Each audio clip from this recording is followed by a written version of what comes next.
Hey, hey. Hello, friend. How are you doing today? I hope that on this November day that you are not in a funk, but I know the likelihood that some of you are in a funk is high because it is that time of year. I personally know exactly what this feels like to be in, a time of just not feeling good, not feeling like yourself, feeling like, like when you wake up in the morning and things that you used to look forward to don't seem exciting anymore.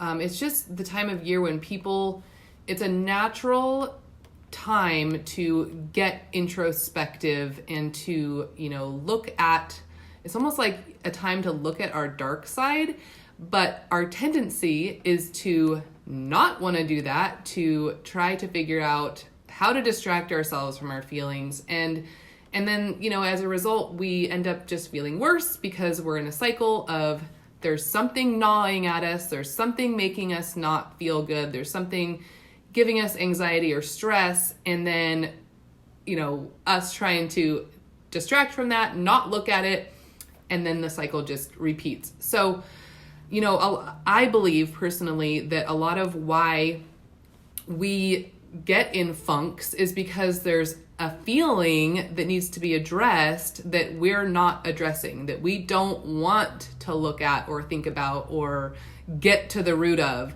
And so we look for ways to numb those feelings, whether it's with television or social media or, some other distraction.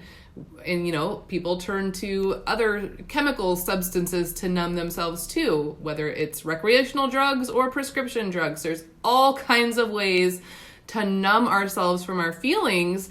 And when we do this, we don't give ourselves the opportunity to grow through it. In order to, what is the saying that I wrote down? You have to go through it to grow through it. And you have to feel it to heal it. So I'm going to give you a little bit of information today. Some of it's going to be more on the scientific, spectrum of why we get into funks. And then the other part is going to be, kind of spiritually how this can happen and how to reconnect so that we have the chance and give ourselves the opportunity to actually get through what we're going through so that it doesn't just keep coming back. So not to say that as humans it won't keep coming back, but it's a different, a different reason for a different season, that kind of thing. So like I said, do believe that wintertime is a natural time of hibernation. And that can mean, being inside more, not seeing people as much. And this can make us start to feel, maybe a little bit depressed or sad, but it's also a time to explore the darkness and to the only way to really understand why we're feeling the way we're feeling is to look at the feeling, to feel the feeling, maybe journal about the feeling, talk to somebody else about the feeling. But, there are some actual chemicals and hormones that are responsible for the way we feel. There's serotonin. Now, serotonin is more of a kind of an ongoing hormone level that can either be high or low, and there are ways to get more serotonin into your life. And sometimes that can be as simple as just, thinking about happy memories or looking at pictures that make you feel good or, something very just simple like that, like watching a happy movie. Dopamine is another one, and this is actually, comes in spurts. We kind of get dopamine hits. Dopamine is the feeling we get when there's a promise for a reward. Like, if I do this, then I'm going to feel good. They say now with our smartphones that we get a dopamine hit when we get notifications on our phones. Like if I hear that I have a text message, it's a dopamine hit to then want to go check it. Or on Facebook, that's like why people keep grabbing for their phones all the time, is because they're craving those dopamine hits. Testosterone is another one.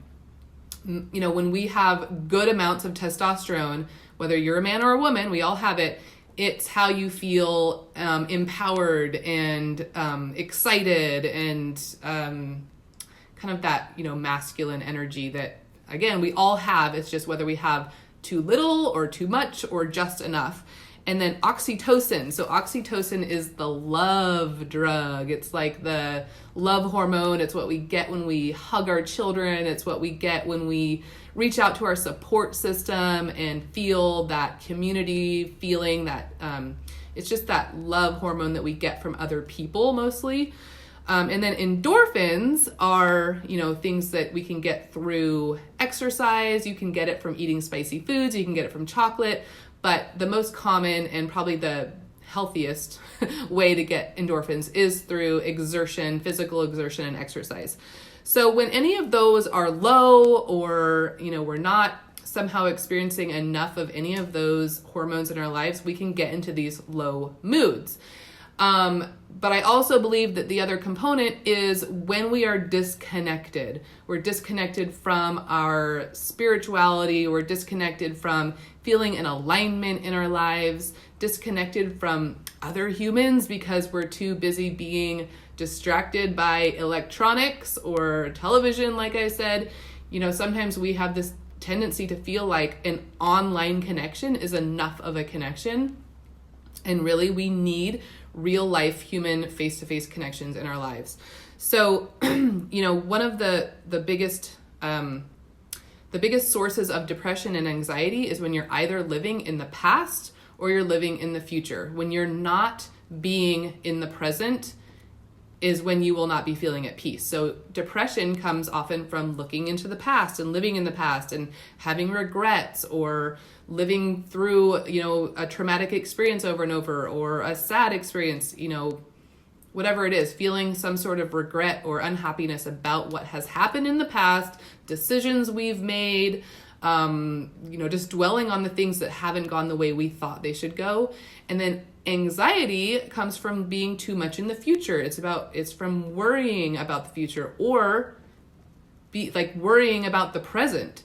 So when you can be in the present and kind of practice some of these mindfulness things to be at peace with the present, that's when you will feel at peace.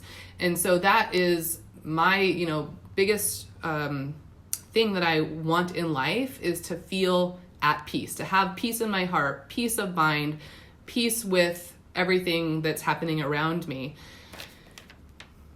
That's kind of, a whole nother topic, is being at peace with everything that's happening around you. That's sort of like disconnecting your emotions from what's happening around you, because we can't control what's happening around us. We can only control what's happening within us, in our present moment. So when we are feeling worry, stress, or fear, that means that we're living too much in our ego, which is being basically a translation for not living in your heart space, not living in feelings of love and abundance, and all of that is a choice.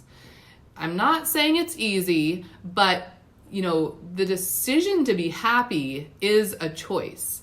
And we have to take responsibility for that fact. We can choose to be in victim mode and feel like everything that's happening in our lives is happening to us and that we have zero control or, responsibility for it. Or we can make the choice to say that we want to be happy. Thank you, Christy. I know you do. That's why I love you. Well, that's not why I love you. But so we can make the choice to say that we're going to choose to be happy. And even if that doesn't mean that all of a sudden we're happy, at least we acknowledged that there is something that we can do about it, and we can feel that hopefulness of working toward that. When you just be in victim mode and think that, life is just happening around us and to us and there's nothing you can do about it, there's no hope or chance that you're going to ever feel better. So at least make the choice, or realize that you have the choice to take steps to increase your happiness. Let's see. I already said depressed means you're living in the past, anxious means you're living in the future, and being at peace means you're living in the present. So surrendering to what is another really important step to getting out of a funk. life doesn't always go the way we think it should. It doesn't always go easily. But if you can just realize that life is what it is in that moment, and that trying to change it and trying to be in control of things you don't have control of is one of probably the most crazy making things you can do, because it is what it is. And to think that, you should be upset or angry about that or in resistance to the flow of life is probably the craziest thing we can do. That's a quote by Eckhart Tolle. It's not a quote, but it's a thought by Eckhart Tolle. And being in acceptance, riding the waves of life, that is the quickest way to happiness.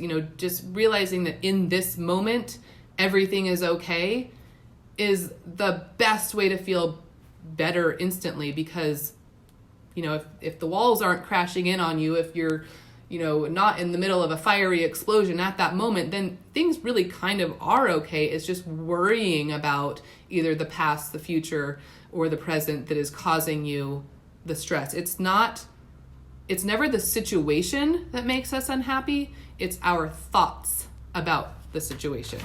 So that's what we have control over, is what we think and the thoughts that we choose to think. And kind of what I already said is not forgetting about the real world. Don't neglect your real life connections and friendships and relationships for the online connections that you might have. We can get so sucked into social media, and without even realizing that it can be unhealthy. It can be great. It can be a great way to talk to more people, reach out to people, or have connections with people you wouldn't normally be able to. But if you let it take over, it's actually going to make you more sad and depressed and disconnected, because you're not having real life connections. So, like I was kind of saying, I think the biggest reason we get into funks is because there's some feeling that's happening that we don't want to look at, or we don't want to think about or feel. And so we try to distract ourselves. And there are so many ways to distract ourselves. So when something's nagging at you for a prolonged period of time, maybe put down the distractions. The best thing I did for myself when I was going through a funk recently was to get off my phone more. Put the phone down. Get into my journal. Write it out. What was I feeling? Why was I feeling that? And don't even judge what you're writing. Don't think that you should be writing a certain thing. Just let yourself write and see what comes out. And you might learn a whole lot that you didn't even realize was going on in your mind. So that was my biggest therapy, was to accept the feelings I was feeling, not judge them, not make it somehow wrong or bad that I was feeling that way, to write about it and process it. And seriously, it's the only way over the hump. It's the only way over the hump. So, that is what I want to say. Get out in nature, go on a hike, let sometimes it's the static energy of where we're at inside our homes, maybe the people we're around. Go out in nature by yourself if you can. See how you feel out there, because sometimes that refreshment is all you need to really just get that rejuvenation and that reset, and just have a whole new outlook on life. Even if it's just for the day, that is still worth it. It doesn't have to be a permanent. Nothing is going to be permanent. Feeling good has to be a thing that you decide to do every single day. But the more you do it, the more you flex that muscle, you can actually also change, the neural pathways in your mind by practicing these things. It's not going to happen overnight. It's not going to be a permanent change, but it can be practiced, and it becomes easier and easier, and it becomes more natural to do things in this way when you, like I said, flex that muscle. You get that muscle memory and you change the neural pathways in your mind. So I hope this is helpful. I hope that you get some value out of this. This is something that I keep hearing more and more from people, is that people just feel they're in a funk. They feel these feelings, and you don't understand why they feel like they want to cry, or they don't understand why they feel like, their relationships are suffering or whatever. And I think that people are just getting too numbed by all the distractions in our lives and using those distractions as a way to numb, when really what we need is to feel what we're feeling and explore our feelings and process them. So have a great rest of your day. I love you all, and I will talk to you soon. Bye.